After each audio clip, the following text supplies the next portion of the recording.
आम आदमी सोता हुआ शेर है, उंगली मत कर, जाग गया तो।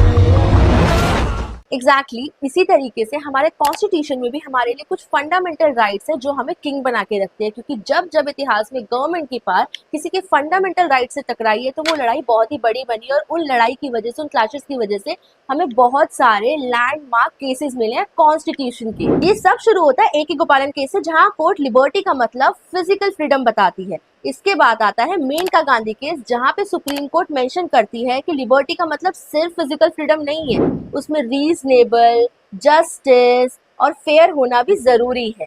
इसी तरीके से हमें मेनका गांधी केस से मिलता है हमारा golden triangle of article 14, article 19 and article 21। फिर केशवानंद भारती ने लाइन खींच दी कि पार्लियामेंट सब कुछ बदल सकती है लेकिन कॉन्स्टिट्यूशन का बेसिक स्ट्रक्चर नहीं। फिर मिनर्वा मिल्स ने बैलेंस सिखाया कि फंडामेंटल राइट्स और DPSP यानी कि डायरेक्टिव प्रिंसिपल्स को साथ में मिलकर चलना चाहिए, एक दूसरे को तोड़ के नहीं। और फाइनली पुट्टस्वामी केस ने हमें दिया एक और नया राइट टू प्रिवेसी, जो हमारे राइट टू लाइफ और डिग्निटी का हिस्सा बन चुकी है। इन सारे केसेस में हमें ये बताया है कि कॉन्स्टिट्यूशन सिर्फ एक रूल बुक नहीं है, कॉन्स्टिट्यूशन एक लिविंग प्रॉमिस है जो हमें ये बताता है कि पावर चाहे कितनी भी बड़ी हो लेकिन सिटीजन के राइट्स के आगे उस पावर को झुकना पड़ेगा।